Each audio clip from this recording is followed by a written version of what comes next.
You know what a green bean field in July reminds me of?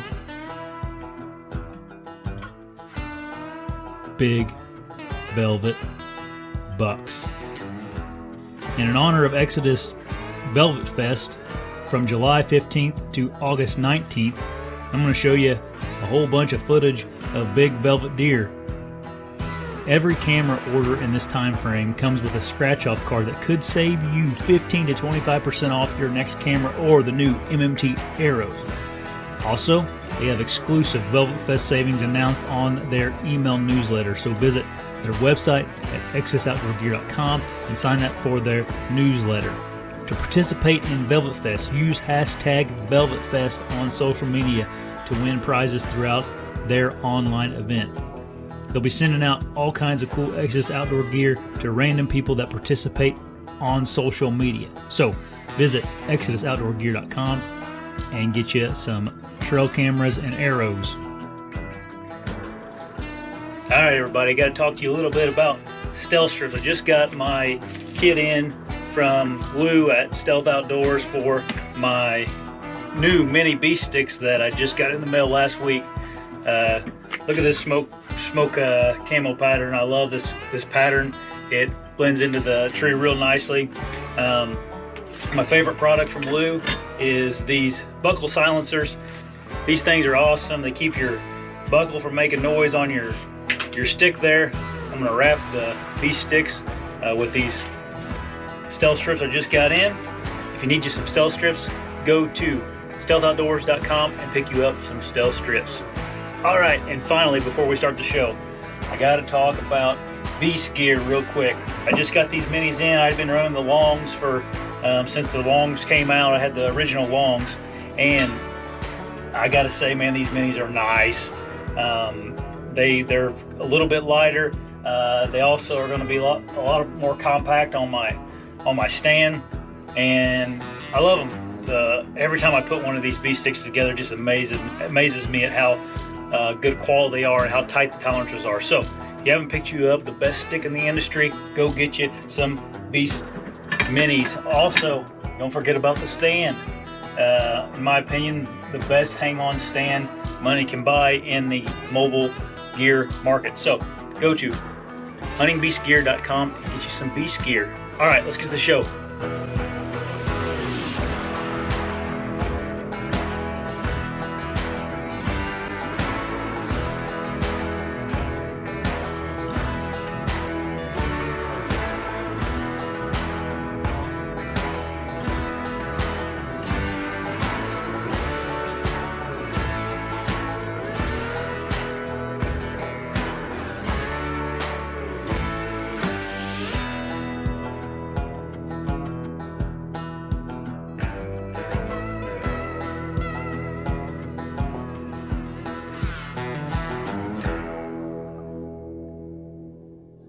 Hey everybody, welcome back to the show.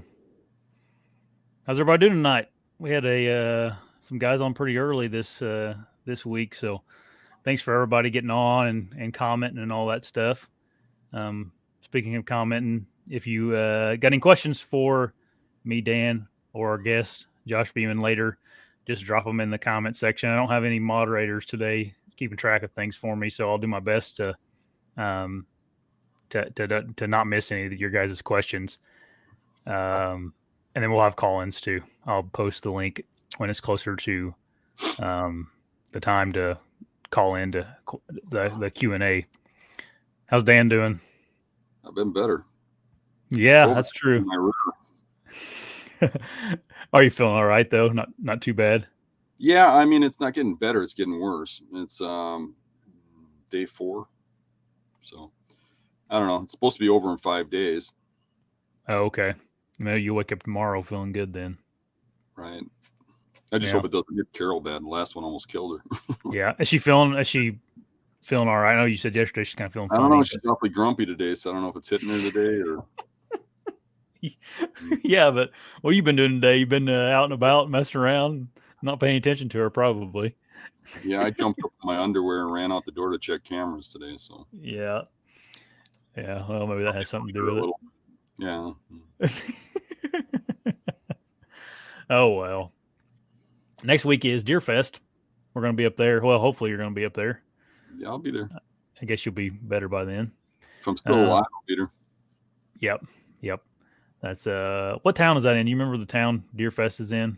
Yeah, I think it's West Bend. Okay, so we'll all be up there. I think a bunch of us are going up there. Mario, Tim will be up there. Rick, me, you, a couple other guys. Everybody should go there. It's going to be a fun time. Yep. It's not as much about sales as it is just reconnecting with everybody. Yeah. See a lot of old friends, people that that you know online that you don't even really recognize their face, but then when you find out who they are, Right. It's a good time. It's a really good time. Yeah, I've never been. I'm excited to go up there and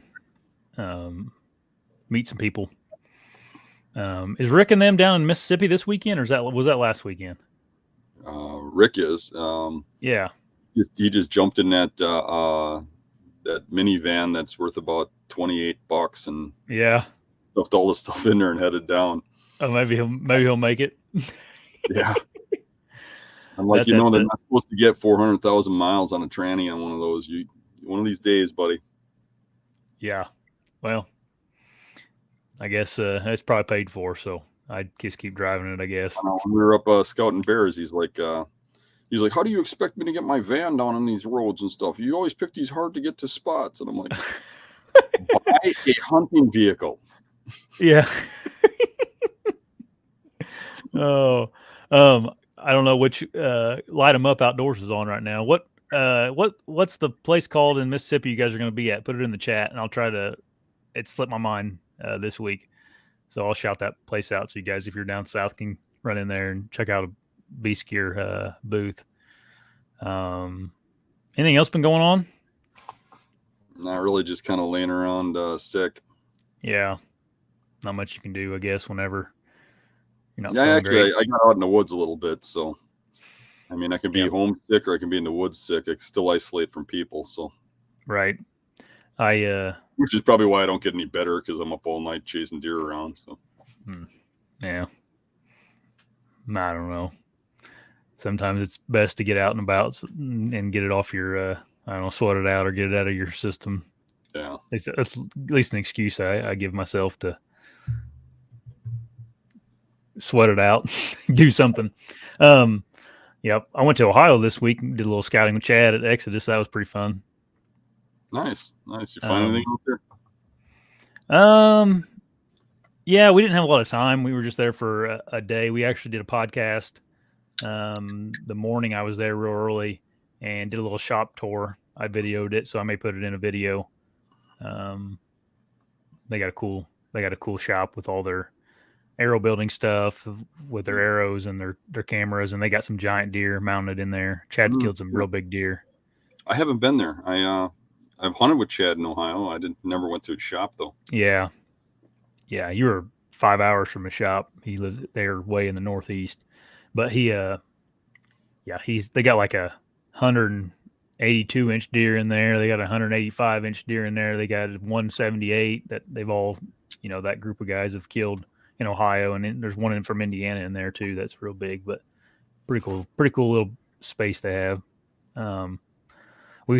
Chad moved, and we actually he has a public swamp across the road from his house, and we went in there and did a little quick scouting mission. We had to cut it a little short. I mean, I had to drive back, and he had to he's remodeling that house, and he has to get done before he leaves for elk hunt. So but it was fun. Oh, I got a really big bear showed up on my bait. I think it's the one I was hunting last time I hunted up there on Dam 2 bait. Yep. Probably looks like he's in the 500-pound range. Last time he was over 3 for sure. Last time we were up there, and he's definitely grown. Right. I'm fairly certain it's the same bear. He's circling in the same way. Right. So right now at our night hits, hopefully shows up in daylight.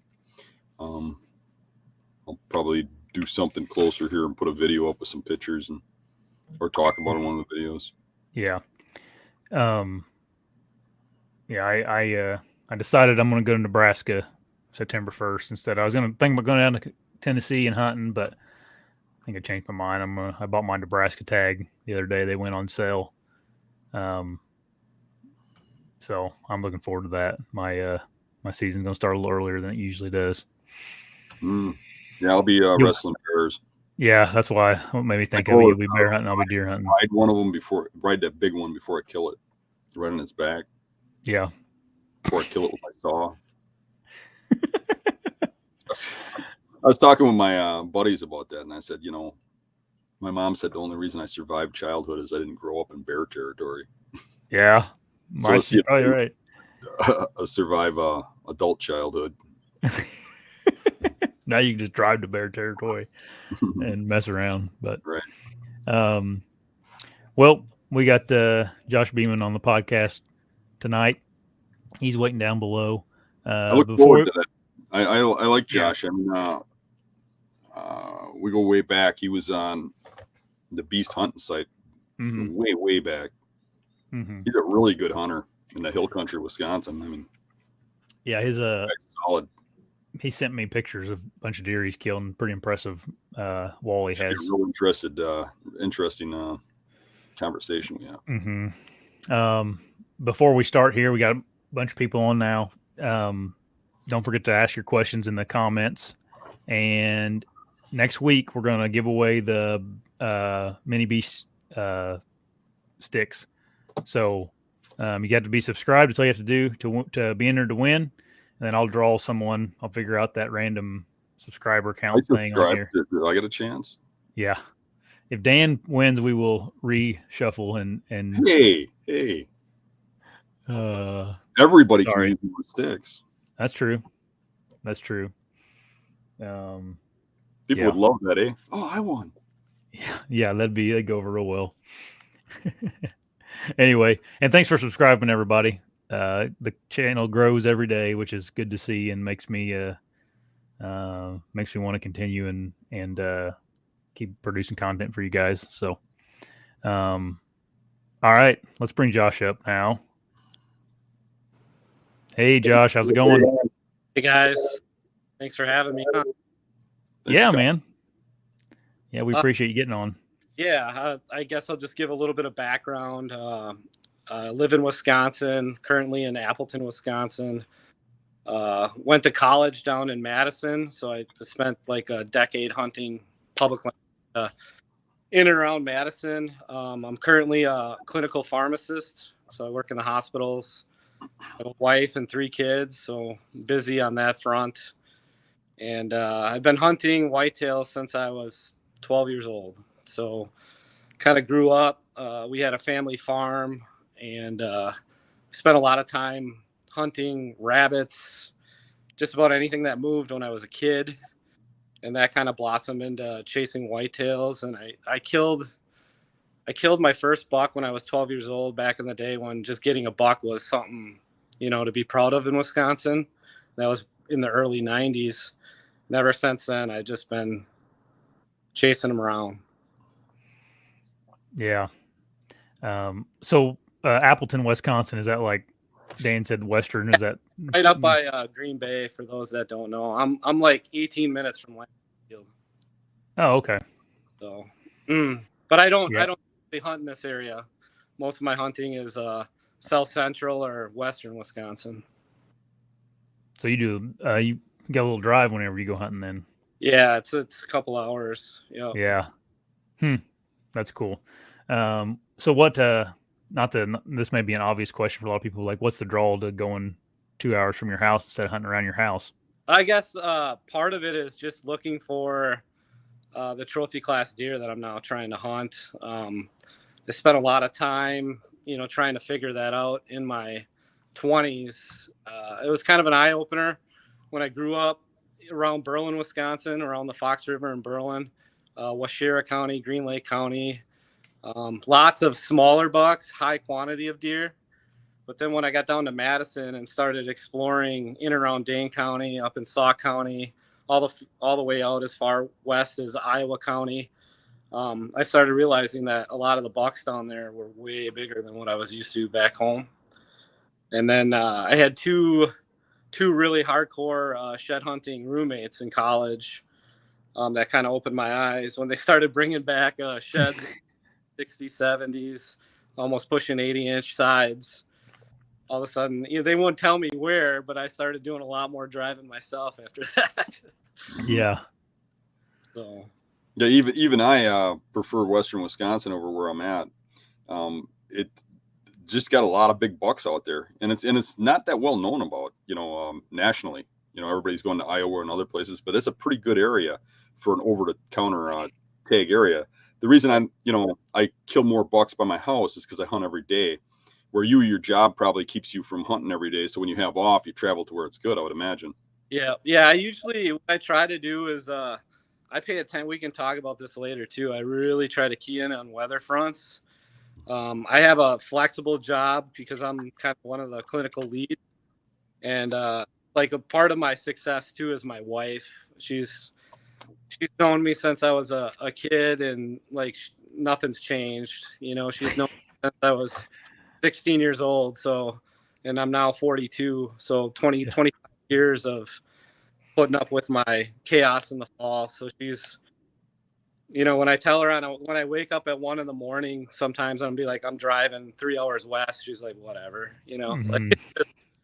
Yeah, I'm sure that happens too for, anybody that's a crazy whitetail nut, And if you don't have a supportive wife, you're probably not a great whitetail hunter. Really. Yeah. I mean, I can honestly say back in my 20s, I was super selfish with my time. Mm-hmm. I would drop my school commitments, duck out on some work commitments, and I was just all consumed. And I think I don't even want to guess how many hours in the woods back, when I was 18, 19, 20, 21, 22 years old. I think I built off of that, all that time that I spent in the woods. The very first buck, when I made it a goal to shoot, a trophy class animal and put it on the wall, I think I spent almost 14 days straight hunting. And that was shining, AM sits, moving stands, PM sits, like back and forth. And it was probably 30, 35, 40 minutes off of campus. So that's all I did essentially was hunt, and then try and catch up on schoolwork when I had some time to do that too. So. Yeah. I think that's a good thing to say. Like people wonder how, some guys kill so many big deer and stuff. And it's like, it's because of that, it's the time commitment and the sacrifices you make in other parts of your life to do that, whether that's good or bad. I'm not saying it's a good thing all the time, but I'll say it. Obsessive drive kills more deer than skill. Yeah. Right. It does. Yeah. I would say I started out as more of a grinder, like an everyday, no matter what I'm hunting. And now that I'm more mature and maybe understand things a little bit better, I try and rely more now on trail cameras and cell cameras. I got buddies that are pretty insane hunters themselves. So we bounce ideas off of each other. Some of my closest friends, I'm hunting with them. So we kind of have an idea of the deer that we're going after. And most of the bucks we're killing these days, we have minimum 2 years of, tracking, trail camera data and sheds and observations. But a lot of them are pushing like into 3 and 4 years. I mean, some of these bucks are 5, 6, 7. One of them was confirmed 8 years old. I got 6 years of sheds off them that I didn't all find, cool. But me and my hardcore buddy, we found them all. So what is like a? You running? We're running the reveals. I know Exodus is kind of part of. I haven't really tried. Oh, you're all good, man. Go ahead. Yeah, but we're running the Tacticam reveals for the cell cams. I think right now we're at 17 of those, and then I would say the rest, is a conglomeration of whatever I've been using: coverts, Moultries, stealth cams, and I'd say there's probably another 30, 35 of those. Not that we'll doing this as a team though, as a group. Yeah, I mean, there's me and like one other buddy that I hunt with pretty exclusively, and then I used to be a part of another group, and they were more like, and they still are, hunting public land throughout Wisconsin, and That buddy of mine, he's probably, I don't even want to guess, he's upward of 50, 60 cameras. So, I mean, it's a huge investment, not only on time, but batteries, maintenance. Anybody that's running trail cameras, you guys understand that things go wrong, you know, like I just went 3 hours the other weekend, put up a couple cell cameras, and I had one that I can tell a raccoon attacked, and it's junk. I'm not getting anything out of that. Like, I had a picture of a raccoon coming up to it, and then next thing I know, it's facing the grass. So it can be frustrating, but I had a camera. Sorry to interrupt you. No. I put some cameras out in Iowa because I thought I was going to draw that tag this year. I went out there in March and put them up. And on the way back home we went west for vacation this year, and I found out while we were on vacation I didn't draw my tag, so I convinced my wife to stop in Iowa on our way back home and grab my cell cameras, and one of them, a squirrel had got into the camera and chewed the wire that goes from the battery pack to the camera itself in half. I was like, well, that one wasn't going to give me anything, but yeah, I feel you there. So, I mean, the cameras help. You know, it's I've discussed this a little bit on the Hunting Beast if people want to go back and kind of read through some of that stuff. But what I'll do is, once I find the properties, I got certain criteria of stuff that I'll even look at. Basically, what I'm looking for, if people are trying to increase their odds of big deer, I'm looking at plot maps, and I'm trying to find either public access or private access that butts up to bigger farms.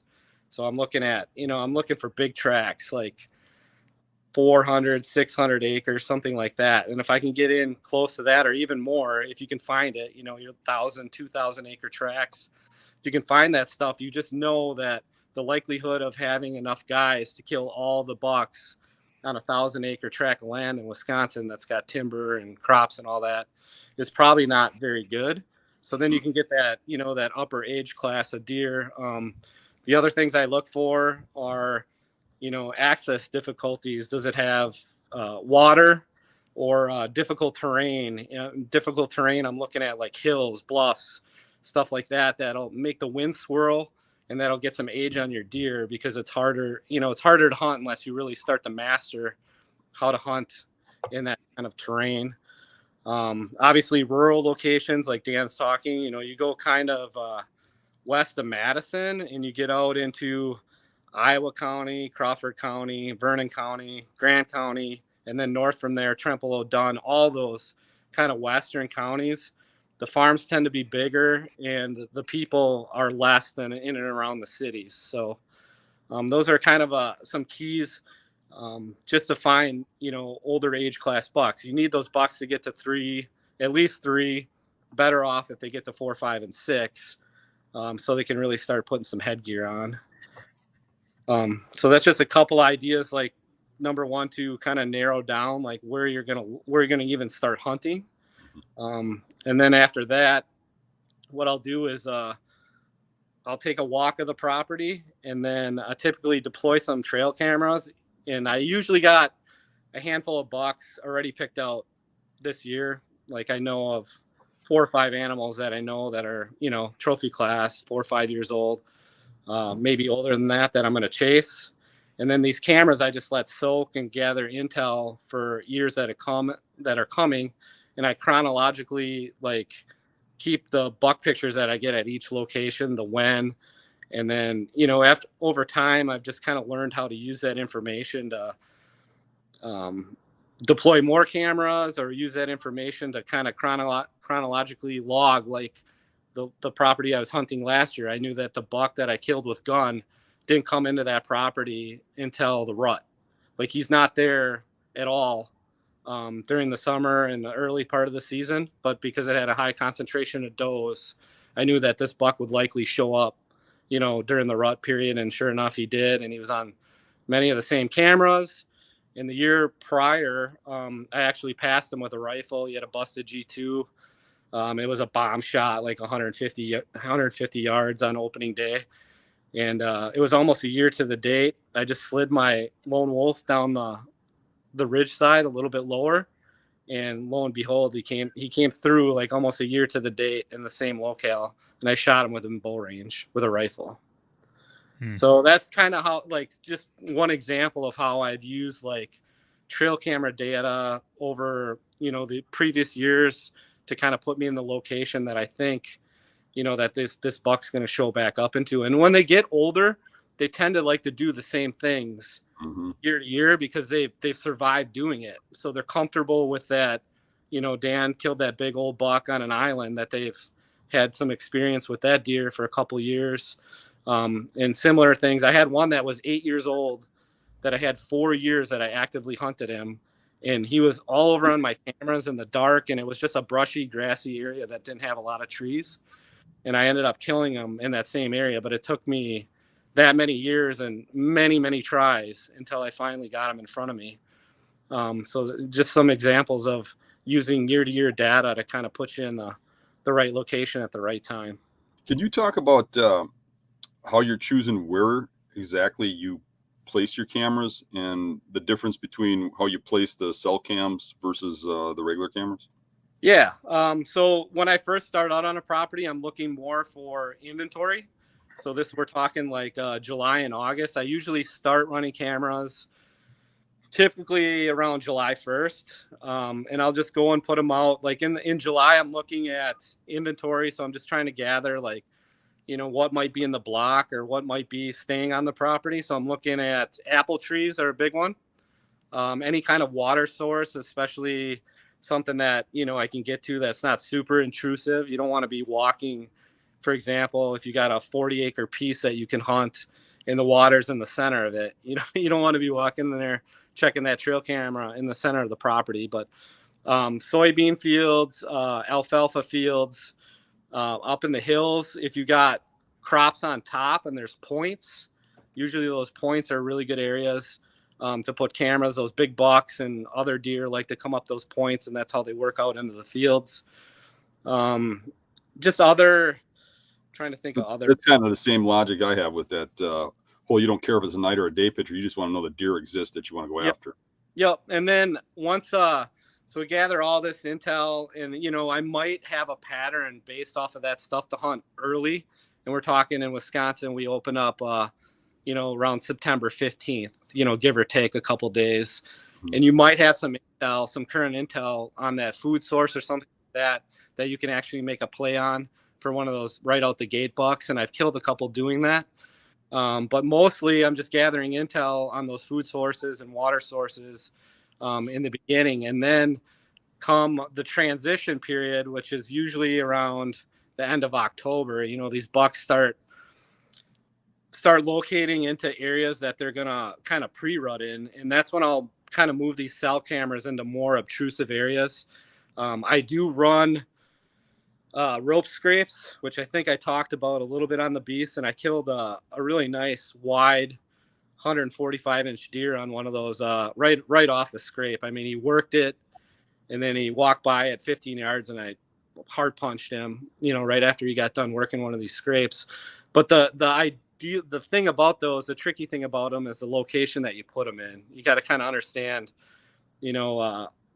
like primary bedding areas where these big bucks feel comfortable moving around at that time of year, like in that, I don't know, like if you start getting cold weather around the 10th of October, these bucks start really working scrapes, and they're traveling real close circles within their core areas looking, they're just kind of checking out all the deer. They're getting antsy.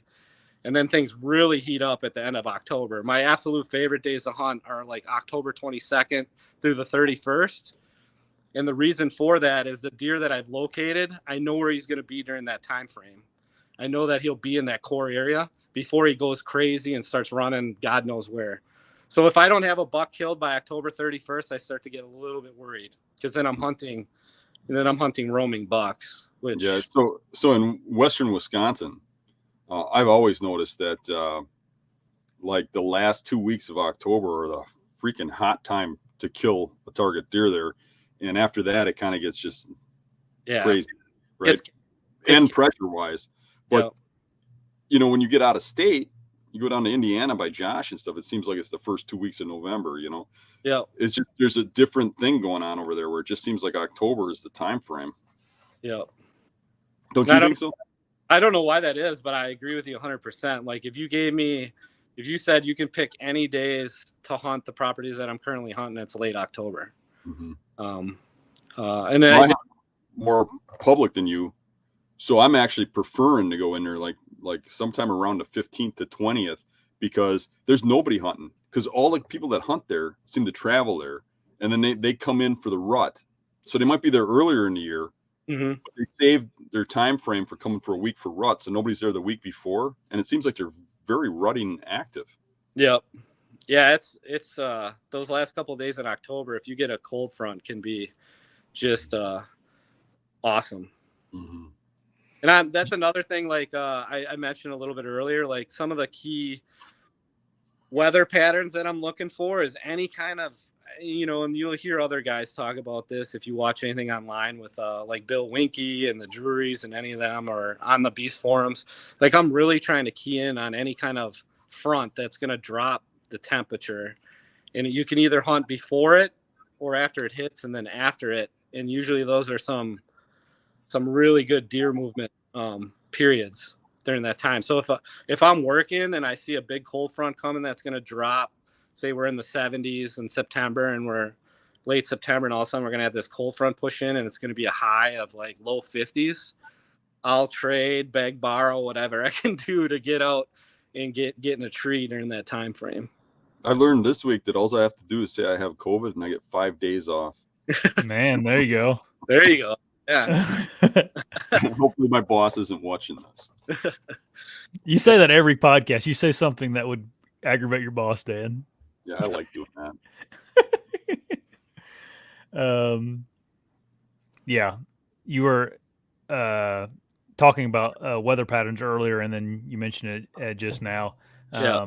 I was always wondering, like, do you follow any of those like weather apps that people have created, or have, like, I know like Mark Drury has one and all that. I downloaded the Deercast, but I can tell you this, like people talk about moon phases, and I do think that does have some effect, but for me, it's really the weather. Like if you can key in on a front or some kind of you know, if you got a heavy snow and then the deer are going to really, you know, they're going to punker down and really feed after that in the late season. Like those are the things that I'm really looking for is some kind of drastic change, and usually to the downside. You know, cooler is better. I don't really like hot. I will hunt over like water holes or water locations when it's hot, but I'd much prefer it, you know, the temp going down. Yeah, for sure. You've killed quite a few big deer, and we named this episode "Lessons Learned" because we thought we'd like tell a story about them, some of the things you learned whenever you killed that deer. And you killed one out of state in Missouri. I'm going to pop it up here on the screen. Just give me one second here. Got to remember how to do this. Here we go. Okay. Here's the deer. What did that thing end up scoring, Josh?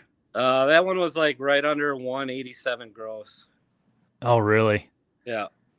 And that was the very first day I ever hunted Missouri, ever. Oh, really? Yeah, it's a giant. Can you tell us a story about that? Yeah. So me and I had a group of 4 guys. 2 were going to go down and bow hunt the rut, and then 2 of us were going to go down and try the rifle season for the first time. This was 2010 was the year. I'll even throw out the location for anybody that wants a little bit of adventure in their life. It was right around Kirksville, so kind of right, you know, dead center in that northeast corner of Missouri. I was hunting on Indian Hills Conservation. It's a big piece of public land, and if anybody follows the Drurys, Terry Drury's farm is actually just to the southwest of that, within a couple miles. So I did. Oh, you're hunting on his line then, right? Well, no, I'm just kidding. Based from his farm, but I'm just giving you reference for kind of why I was in that area. Just it's Gotcha. Yeah. a bigger piece of public land. You got people like Terry Drury in the area. Obviously, they're there for a reason. There's big deer. They're trying to manage deer. So there's not only his farm, but there's other farms that are piggybacking off of that. It's all the things that I mentioned before. And then we went down there, put boots on the ground. I think I went 2 different weekends, kind of scouted that whole public chunk. Look, we found a couple locations that we thought were really good. And then the 2 guys that went with archery equipment told us that it was just chaotic. There was people from Georgia, people from Indiana, Wisconsin, like all these different places, Iowa, just a ton of people hunting. And they had some of their hunts interrupted just because there was, it's a lot of CRP and skinny tracts of timber. So I pulled out maps again and started looking at things. They did observe some bigger bucks running around the CRP grass. And one of the guys told me that one of these bucks went into a property to the north. And I looked on a map, and it had a really good creek going through that property. And it looked really, really juicy on the topo. So I ended up calling this landowner. I figured out with plot maps who he was. I contacted him. He was from Iowa. And I asked him about, the potential of hunting his property. And he had mentioned that him and his son were actually coming down to hunt opening weekend of rifle season. So I offered to just buy his tag and his son's tag. They're $225 out of state, OTC, over the counter. I don't know if that's what they are now. I haven't been back in years, but he agreed to that. So, for $450, I got onto this 260-acre chunk to the north of the public that I had previously scouted. And I knew from a buddy of mine that this big deer was traveling north. Not this deer that I shot, but another, 145, 150-inch 10-pointer kind of was retreating in the mornings into that property, according to my buddy. So I busted out the maps, and some of the discussion. Definitely check out the Beast, a hunting beast online, for discussions on, kind of how to use topography. And if people are kind of new to hunting hills or they want to start to explore the hills, a really good book to get you started with the terminology and kind of understanding what you're looking for on topography is called Mapping Trophy Whitetails. And then, of course, there's Dan's old DVDs that talk about hill country and some of his earlier stuff too. That'll help you kind of put together what you're looking for as far as buck bedding and then how bucks use the topography to travel. So I picked out my stand location just based on topography, that creek. There was a inside corner that came together, and like there's a lot of topo features that all came together. So I actually went in there blind and hung a climber the morning of, just based on topography. And I went in there and hung a climber blind the morning of, or maybe it was, I kind of had a little bit of an idea. Like I kind of walked in there and kind of saw what I was looking for and then backed out because I didn't want to push right down into where I was going to hunt. But I kind of went in there the day before and just kind of got to where I thought I was going to go, took a look at things, and I saw that there was like an old logging road that I knew was going to get me right to this big drainage ditch that was coming up with the inside corner and then an outside oxbow of a river. So I knew there was a lot of topography features there that were going to push a lot of deer past me, especially deer that were getting pushed off the public. So I hung the climber in there. I saw a really big buck in the morning come through chasing a doe. They had antler point restrictions there, so it was 4 per side, and this was 100. I'm going to say it was 130-inch 6-pointer. It had big brows, big G2 beams, and that was it. So I couldn't shoot him. Otherwise, I would have shot him. He was that big. And then, I just saw a lot of immature deer. I think my 10-pointer got banged before he got to me. I ended up seeing him at the neighboring landowner when I went to talk to them to go and retrieve this buck. But my buddy shot a nice 11-pointer on the public. And then around, he was trying to convince me to leave this private to come over by where he was because he'd seen like 7 or 8 or 9, 10 bucks. I forget what it was, but he was having an awesome sit. and he shot like a 11 pointer, like a 17-inch spread 11, really respectable buck for public land. And I told him, no, I felt pretty good about where I was going to stick it out. And at 2:00, this monster came rolling through. And at first, it's hard to tell in that picture, but he's got a really tight curl. So I just saw the side view, and I thought he was like 145-inch 8-pointer. And I shot him at about 150 yards, and I flopped him. And got excited, called my buddy, said I had a buck down. And then I happened to look up over on, it was 150 yards across. He popped back up, and crap, because then I realized it was way, way bigger than 145 incher. I knew at that point it was at least 165. And I took another shot at him, and then he started heading to the south toward the public. But he was bleeding out. He was dying on the other side of the ridge. And after I talked to my buddy, I got down, shimmied down, took off some of my heavier stuff, put my orange back on, and started working my way towards him and finished him off on the backside of this ridge. And then the party really began once I saw him. But, did he come through from pressure, or did he come through cruising? I think he was natural, just chasing a doe along that creek. It wasn't even, that's the crazy thing once you get into, some areas in Iowa, Missouri, Manitoba I've been to, Illinois, like some of these places, these deer are just naturally, even during the gun season, which you don't typically see a lot here in Wisconsin. Like they're just naturally kind of rutting and doing. People don't realize how different it is state to state from deer activity. Yeah. So, the key takeaways from that hunt were just understanding the pressure, number one. Number two is that location, like I knew for a fact based on observation and, size of the property and who was in the neighborhood that there was at least a chance of big deer. And we saw huge bucks running around down there when we were driving around scouting and even on our way down there, you'd see a couple trophy class bucks, in fields or running across the field. Like we were really excited to hunt that area. And then, putting it all together, using my buddy's information, using the maps, kind of understanding, what would be a really good funnel, either pressure or just naturally. So. Yeah. It's a giant deer, man. It's a good story too. There was one other one that you sent me quite a few deer here. You killed a really big deer. I think it was last year. And let me share my screen one more time about this deer. We can talk about it. Yeah. There it is. Yeah. Last year, right? That's last year's buck.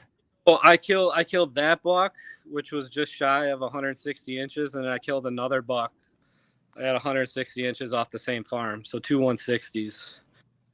So that was kind of that's not the norm. That was kind of dream season with those two really good bucks, and that was on a farm that we had through my buddy, his family, and we didn't really start hunting it until like 3 years ago, maybe 4 years ago. We put some cameras on it, just kind of seeing what was going on. And the first year we did it, like 4 years ago, we got some bucks, but it wasn't anything that I was so excited about. And maybe it's just because we didn't have the cameras quite dialed into the right locations. And then the second year, we were starting to see some better deer on cameras once we got things moved around and started figuring out. It was roughly a couple hundred acres, but we spent the majority of the time working around these two crop fields that kind of pushed into the interior timber of this property. And there was some water on it too. It had everything you would hope for on a property. So like 2 years in, just kind of prospecting, moving cameras, trying to figure things out. I think my buddy missed a buck there on the second year, like 150 class buck with a rifle, kind of caught him off guard. And, but come the third year, we actually spent even more time because we're starting to realize the potential of the property. So we did put in a little bit of food plot. We put in some more comfortable like observation stands, and we had a couple shacks that we could sit in and watch things. And the third year, I ended up shooting a buck, like 100 and upper 40s, pushing 150. Really nice, heavy, mature deer that we knew about the year prior. And I killed that on the third year. I watched him kind of do the same thing around this standing cornfield a couple times on a ridge. I seen him twice, and then on the third time, obviously I moved over there with the lone wolf and put an arrow through him.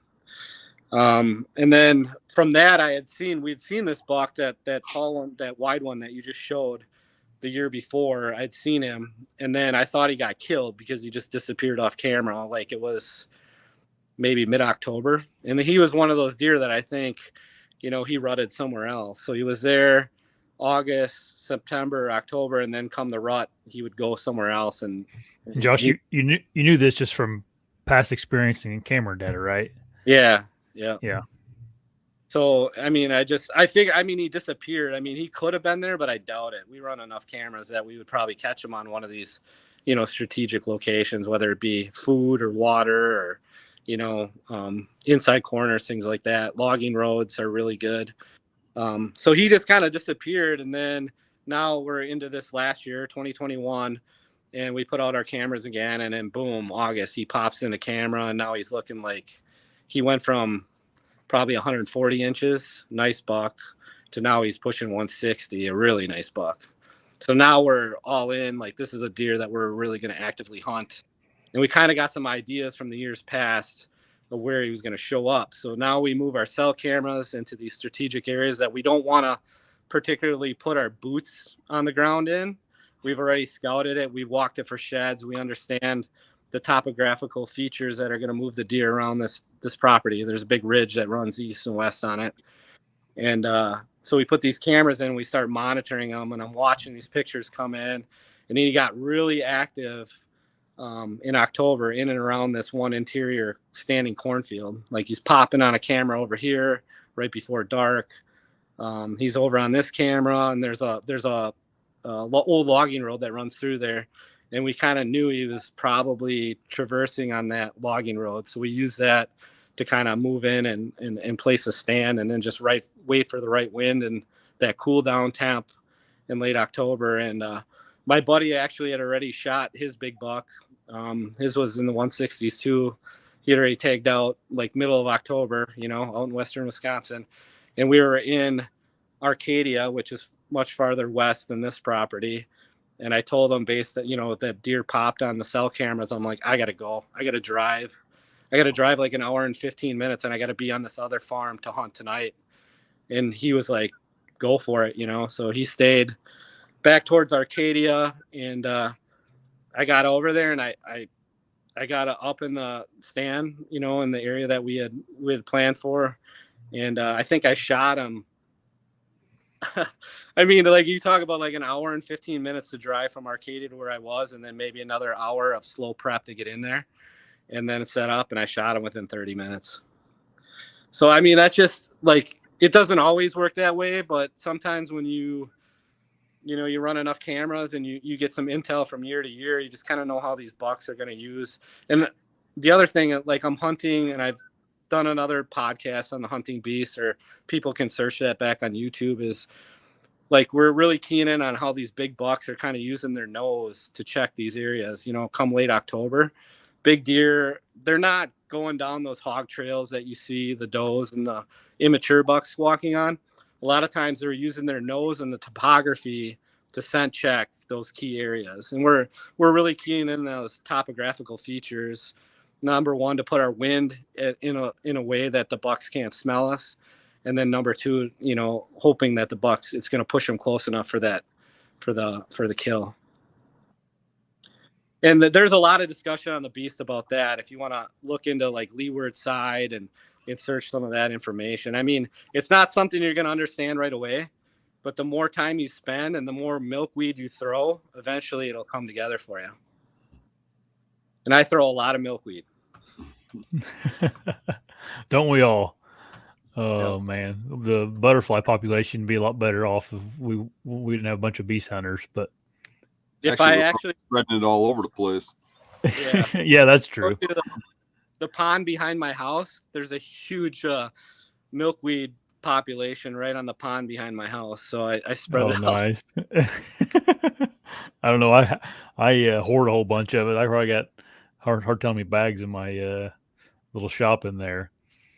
Well, I'm getting a bad storm right now, so I'm gonna get in the Q&As so we can get to some of those in case my power goes out or something. But we got quite a few questions here, Josh. Yeah. I'll throw them up here. Wait, first of all, let me look here real quick.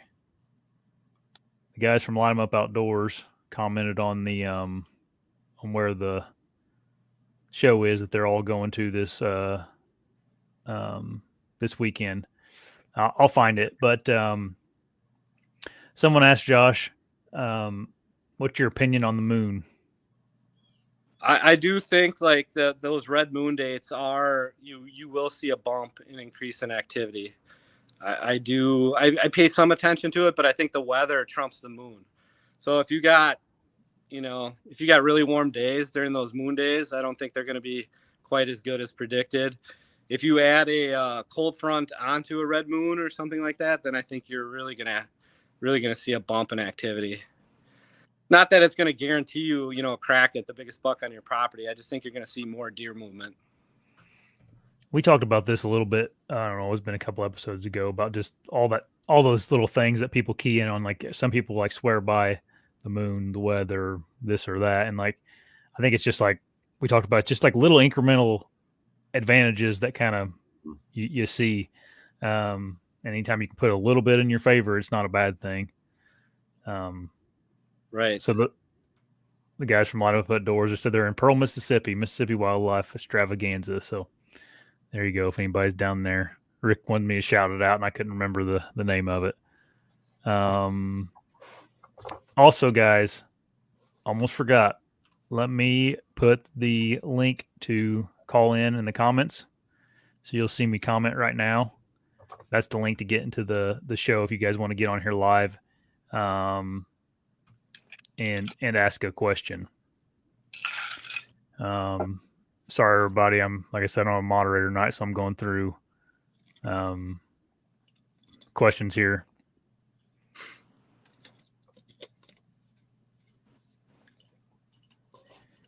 I saw a good one. Now I can't find it, but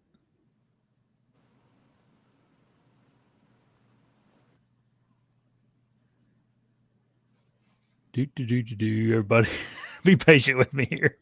My wife usually is behind the scenes sending me questions, and she is at our fair working our church booth tonight, so I don't have anybody here. Here we go. Let's talk about scrapes a little bit. Did deer seem to pay more attention to scrapes the end of October? Yeah, I think the peak scraping that I typically see here in Wisconsin really starts to pick up around like the second week in October, and then it peaks. It kind of peaks at the end of October, and then things get chaotic come November. And then once they're in the that peak rutting period, the scrapes go dry. But you can what I was talking about before, and with that rope scrape, if you understand kind of where a primary bedding location is for a big buck, and there's lots of discussion on the beast on how to essentially you have to spend some time scouting and kind of know something about the area that you're hunting to find those locations. But once you find one, like a scrape kind of in and around that area is probably going to light up pretty good right before things kick off in that late October timeframe. And if I see on a cell cam, if I happen to get one pushed in there close enough to a bedding that I think I can get into or pretty close to, if I start seeing activity of a buck on that cell cam, I know he's in that general vicinity, and I mean he's close. So if I see one, October 22, 23, 24, 25, 26, and he's popping on the camera, not in the middle of the night, I'm thinking like more right at that dusk time, then there's a good chance that I can, if I got a good access I can get in there and maybe either get eyes on them or get a shot at them. Yeah, here's another question. Bucky, do you like mornings or evening hunts better?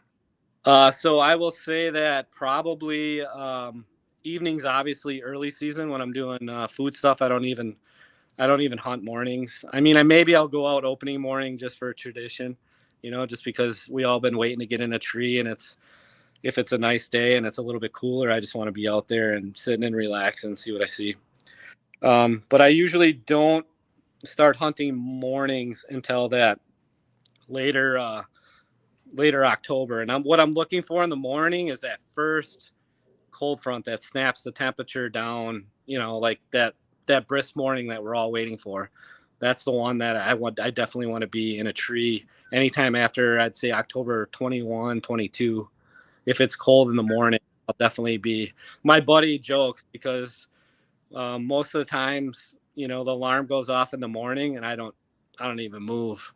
But when he sees me scrambling and getting ready for the morning, then he knows the conditions it's go time,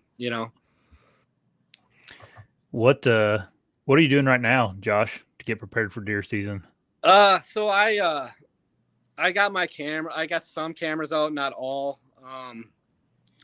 I'll be honest with you, I'm getting a little bit lazier as I get older here.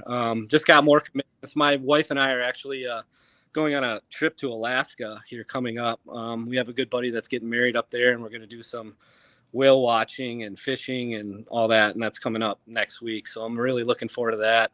And then after that, I'll get really serious about making sure that all these cameras are deployed and trying to find that. I know already. I went with my son on one trip and we deployed some cell cameras, and then we took a drive in the evening and I saw one of the bucks that I recognize that's, fully mature. I'm going to say he's 5.5, probably pushing 160, 155, 160, a really good buck.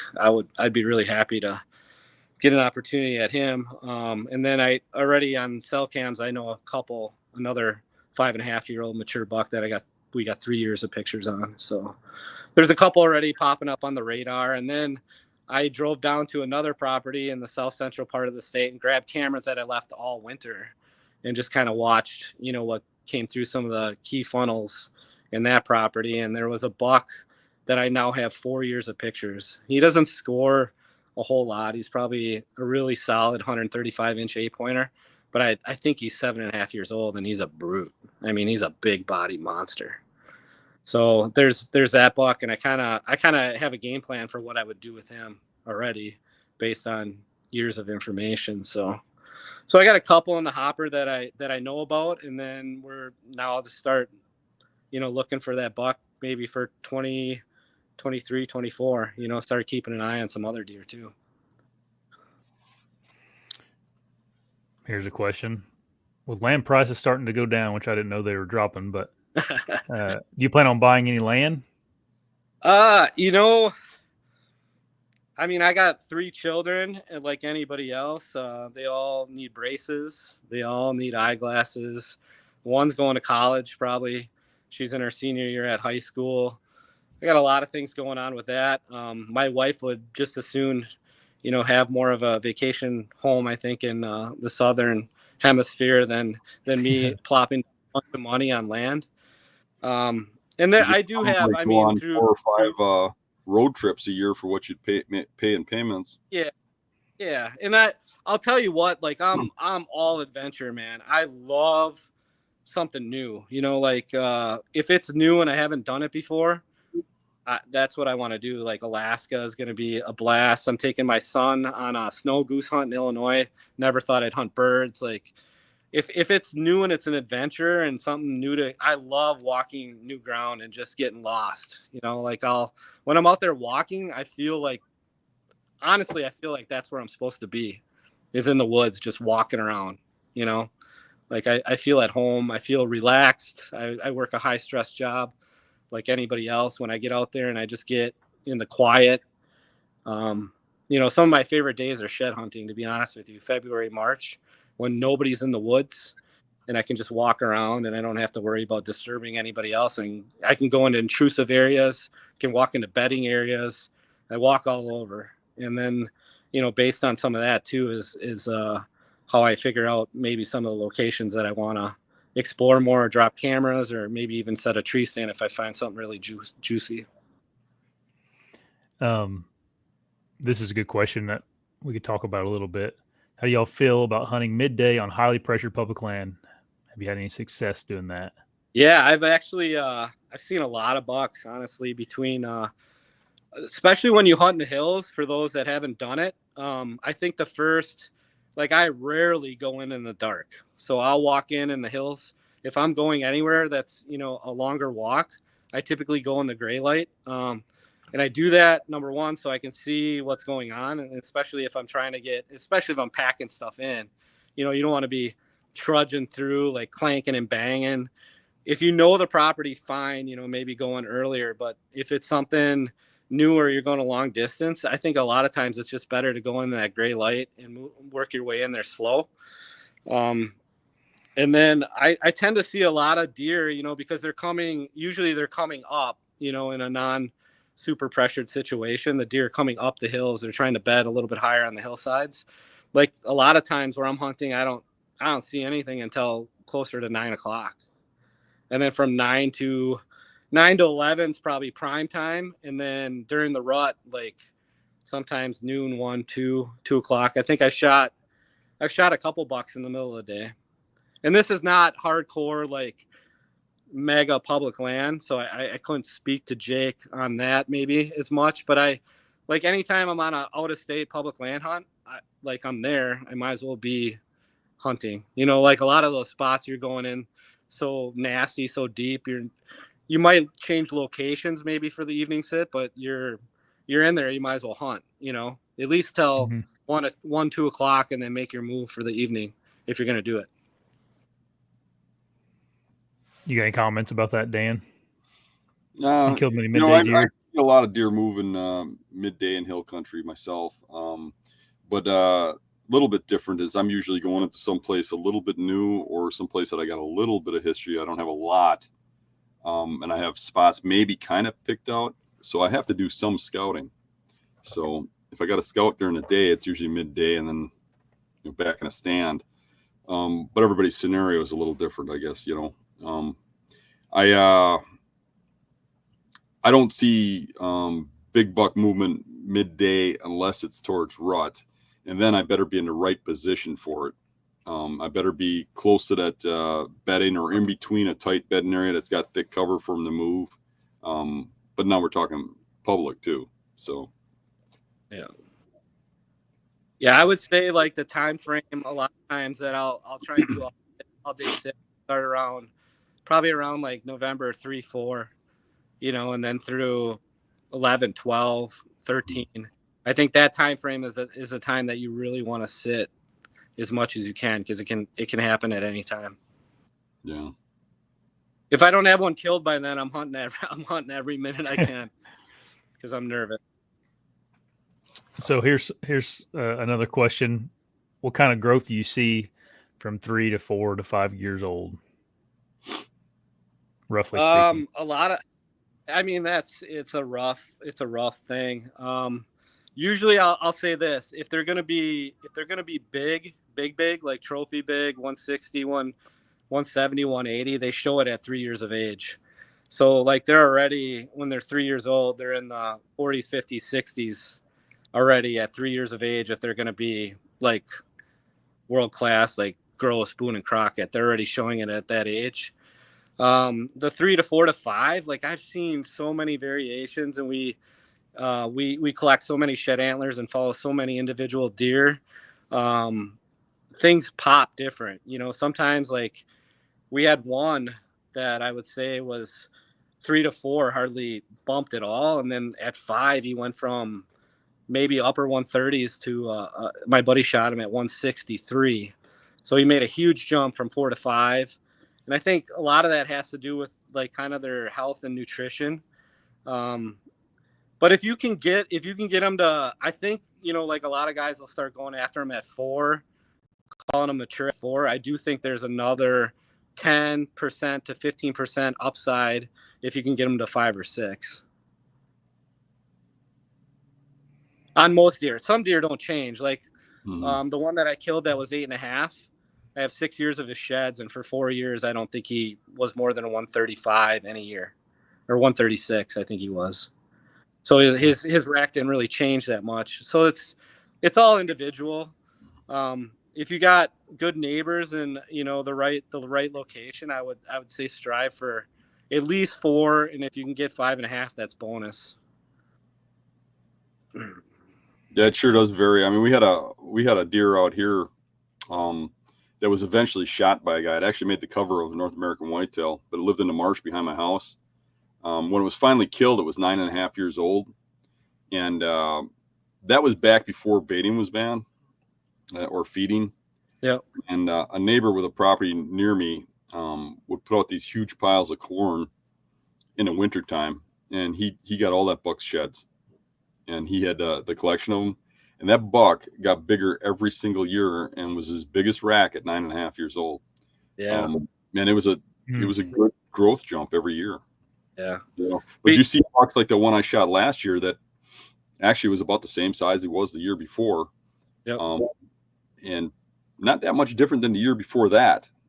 I mean, he was always a really good buck, but but you do see some that just really do jump up, or even those bucks you were talking about, like 3-year-olds. You see a buck that's 3 years old and scores 110. Even that buck has potential, but he's probably not going to be the buck that jumps up to 160 at 4. Right. But sometimes those bucks, what I've noticed is that it's a slow growth, but when they get to age, like 6 or something, they really do have, or Yep. grow bigger racks. It's kind of strange. It's not really predictable. Every deer is different. Yeah, it's completely. We've seen a lot of variation. Just if you can, like, I just think like if you get a big one, if he's big at 4, and I'm talking big, like I passed one up last year that I think most people would fall out of their tree stand. It was 150, right at 150, like 19-inch long tines, beautiful buck. But there's just that one more year, and I think we're looking at 165, 170, and we're in an area that we got pretty good guys around. To make it, Yeah, and if we don't shoot that deer, there's a pretty solid chance that if he can get through the rifle, he's gonna make it. So. What do you guys think about sleeping close to your stand when hunting in a spot that's hard to access? So when I hunted more public land in the central part of the state, my buddies would start going in a lot of times at like midnight, based on how far they had to walk. I think they still kind of do this. So it all depends. Like I know people are watching Winky and how he spent, the time on that ridge sleeping by his stands. But you got to remember he's hunting that one property and he's trying everything he can do not to booger it up for himself. And he's got to hunt. He thinks he's got to be up on that ridge because he's got trail camera data or observation data telling him that that's where he needs to be to kill that mature deer. But I think in that case, it makes a really good episode too, right? Like you're camping. But people are like, that's extreme. I got to watch this. Did it work? Yeah. You killed the buck. Would I do it? Probably not. But I am like, I talk about this on the beat too. And I think this is an overlooked thing for younger hunters or maybe people that don't, have 25 years of experience under your belt. You got to think about how you're accessing your hunting spots. I know Dan and these other guys that are hunting really pressured public land. They'll go in there, roll the dice and burn it up, blow it up. They're going in there, they're taking their shot. Maybe you can do that twice in a season, but you can't keep going in deep, leaving that stink trail, going in there deep, pushing in on a buck. He's gonna at night they wander around and they find your boot tracks and they kind of learn that, okay, stink over here. I smelt it once, I smelt it twice. Now I'm a more mature deer. I'm going to avoid that area. They're kind of work around that. What I'm doing in private land is, number one, I'm thinking about my access and I'm looking for special ways to get in. Like Winky does this too. If you look at some of his stuff, he'll use ditches. If you can use a waterway, I've used railroad tracks, not walking on the tracks, but on the, the gravel to get way back in and then cut into the timber that way. If you have farming access roads that are being used by farmers, that's another way. Like we've had guys drop us off, you're in a quad or something and you're driving through and then you have a guy slip off and the quad keeps going. So them deer that are in that vicinity hear that going away and they get smart to that stuff. I mean, they're living there, they're paying attention. If somebody walked through your kitchen and move something, you'd probably know it. And those deer, I think they know it. So you got to pay attention to how you're getting into those areas. And then again, how you're coming out. Like, are you walking through food and blowing everything up in the evening? And sometimes you have no choice if you have a smaller property, but you're not going to be able to do that repeated amounts of times on any deer that's got age on them. So that's a whole nother discussion, like, tips and tricks on how to get into how to get into that primary, core area to even hunt the deer. And if you're going to do it more than once. We'll do a few more questions, everybody, and then let Josh get back to his family and Dan get rested up. This is a kind of a good question. I don't know if we ever really talked about. Wait, not this one. This is a good question also, but I had a different one in my mind. Let's answer this one first. How often do you set the same tree? Depends. Like something on the edge more often. You know what I mean? Like if it's one of these big points, and I can like the access in and out, like I'm talking, I feel is not as bad. Like, maybe more than once, a couple times, depending. If it's something where we're like, I'm really waiting for everything to be lined up before I push into the deeper timber to really try and get in, like where I really think I'm going to have a high odds hunt. I'm watching cameras. I'm watching the weather. I'm using history data. This buck showed up on this ridge October 24th. I go back, I look at pictures. He's there October 24th last year. I'm watching my cell cameras. Boom, he pops. Say it's October 26th this year. I have a good feeling last year he was in there for a week, before it's changed.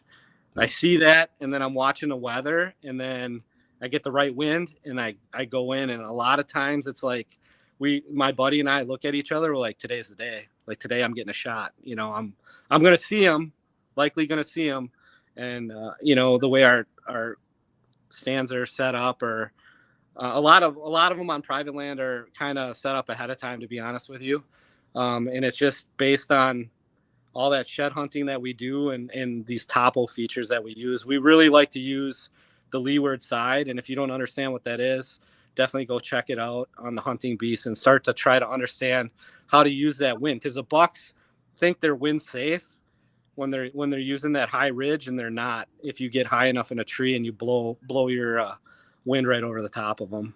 And we kill a lot of them that way. They're coming, exactly the way they should, thinking that they're wind safe, using the upward thermal and the wind coming over the top, but we're high enough on the ridge, we're above them, and our wind goes right over the top of them. And we end up killing them at 20 yards and have no idea we're there.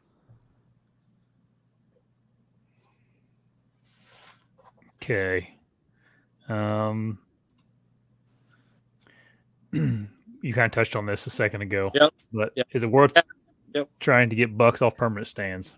Yep. We have certain stands that just work, But again, I'm hunting, not as high a pressure in the western part of the state. It's a little bit different animal.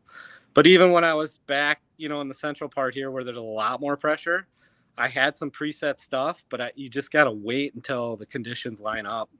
That first strike is the time that you really want to, the first time that you go in there, you want to really have things stacked in your favor, be it the time of the year, the weather, maybe you need wind to access, it's deeper in there. You can't walk in there on a still night. They're going to hear you coming. So you got to have the wind, you got to have cooler temperatures. And then, I'm trying to rely on, especially cell cams now. That's a huge advantage because you can kind of watch and wait, with that data. If you can't be, in the woods or close to by your property, monitoring it with shining or glassing or however you're doing it.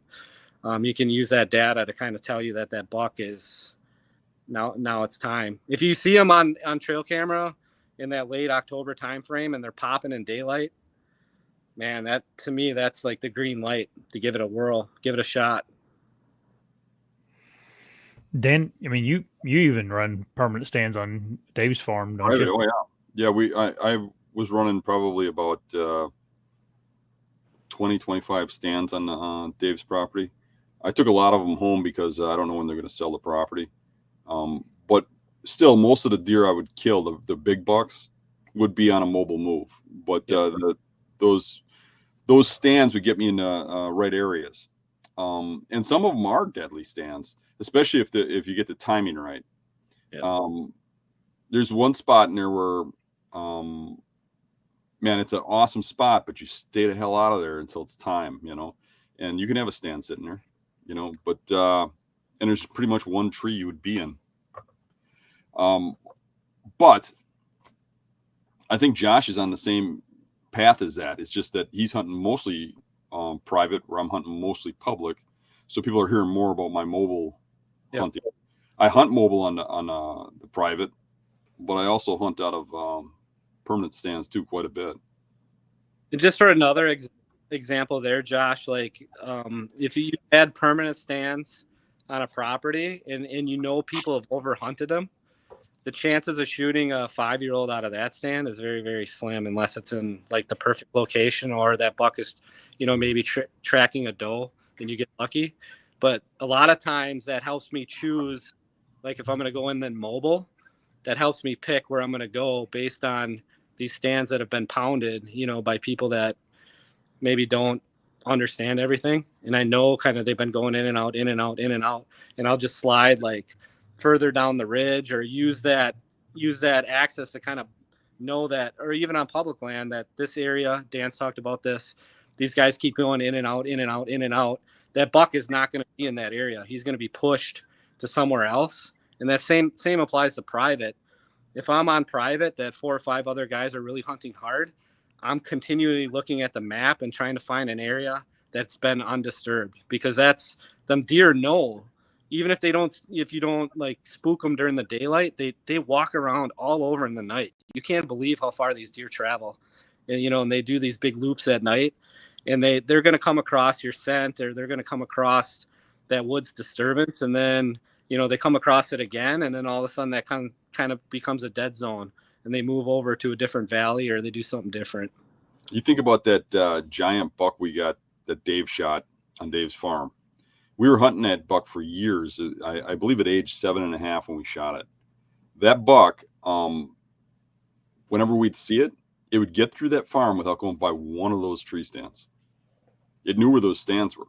Yeah. When Dave shot it, he did shoot it out of a permanent stand when it made a mistake during rut, and it went to check on does, but it wouldn't go fully over to the stand, even though that's the way it should go to funnel through that area. And he shot it with an over a 40-yard shot. Yeah. Because it wouldn't go by that stand. Right. Yeah. Them bigger, older bucks, like anything that's overhunted, they get pretty smart to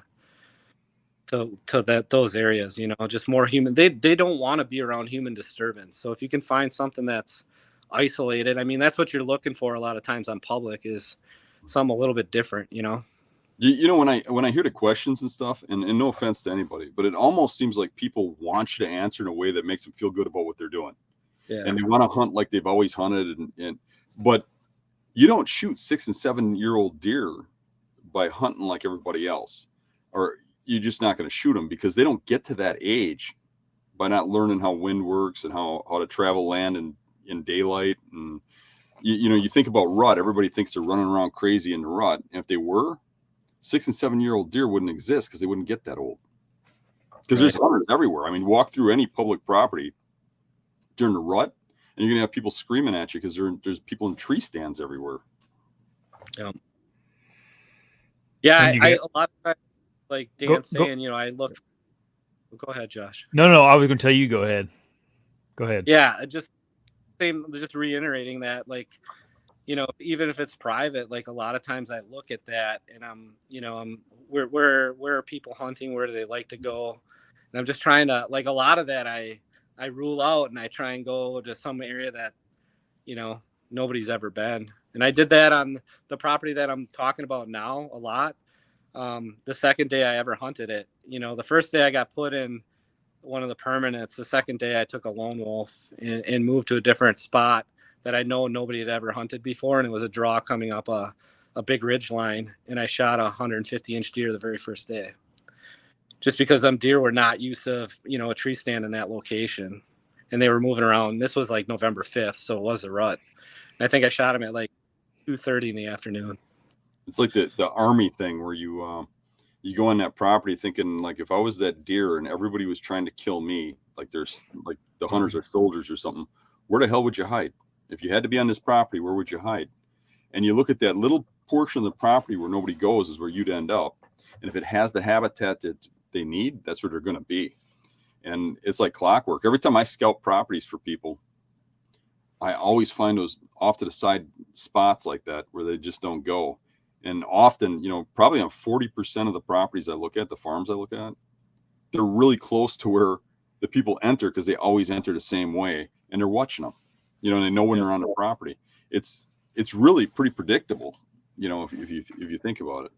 What else is interesting too is that I never realized before, but listening to you talk, you and I are actually a lot more similar in the way we go about hunting than I thought we were.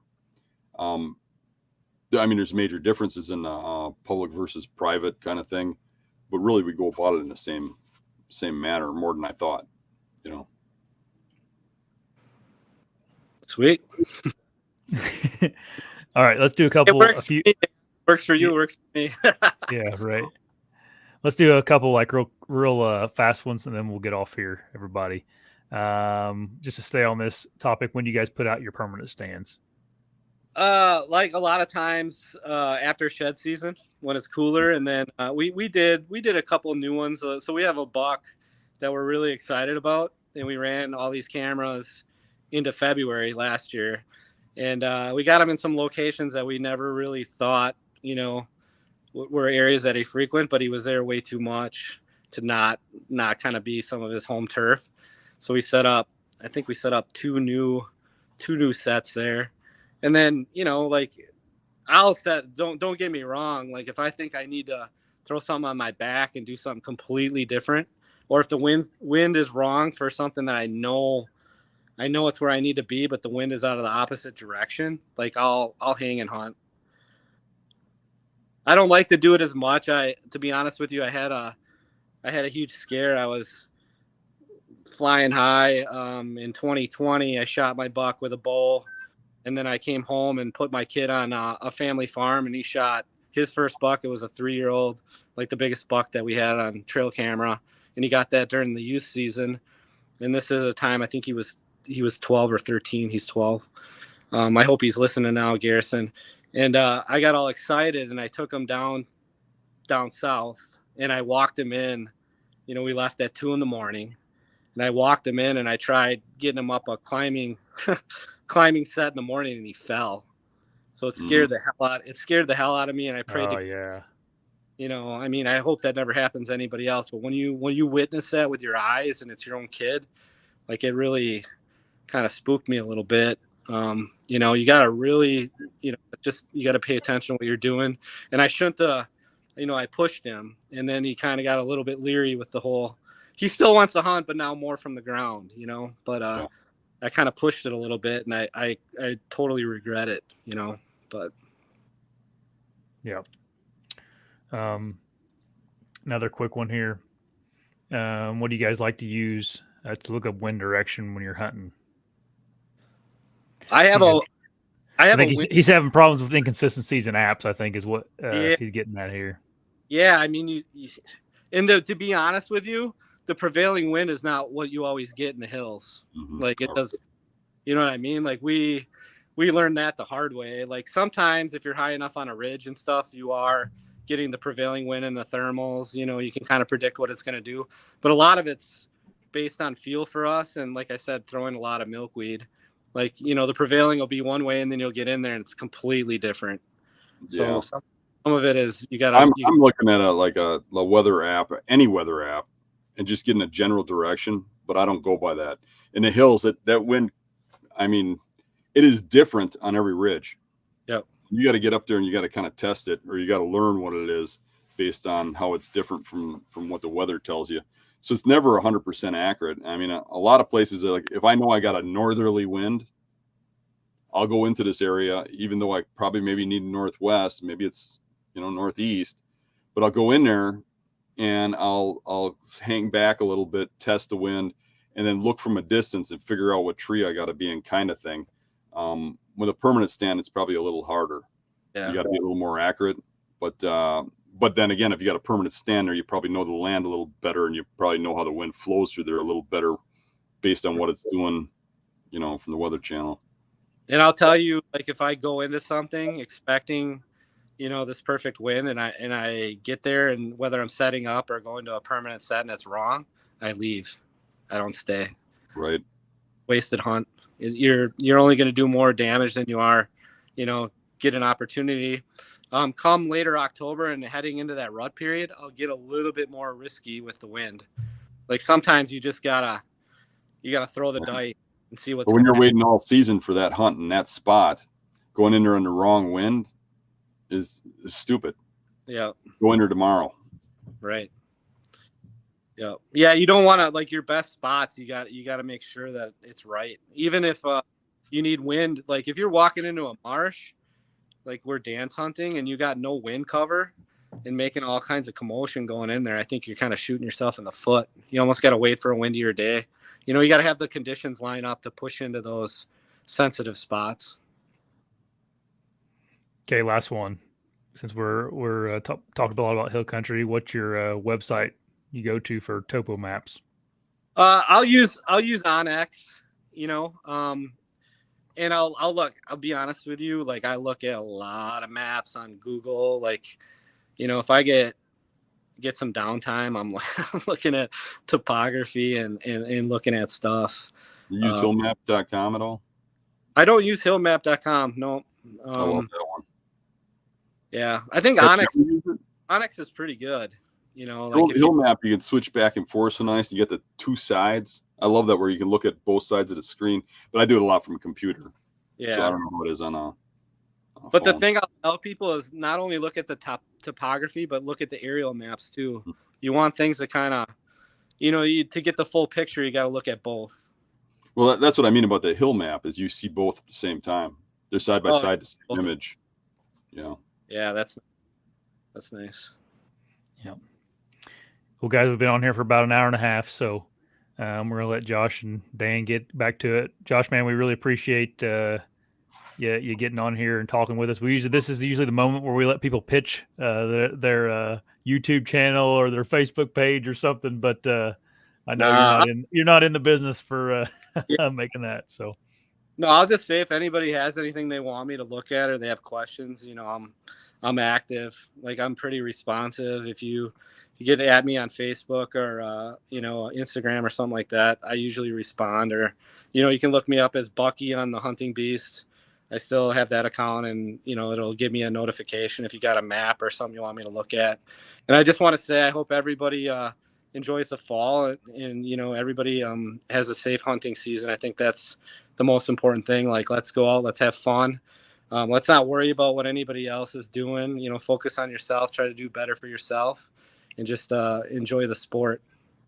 Appreciate you coming on, Josh. For sure. Thanks for listening, everybody. Next week we'll draw the winner of the Beast sticks, so make sure you subscribe. See you guys next week. Have a good night.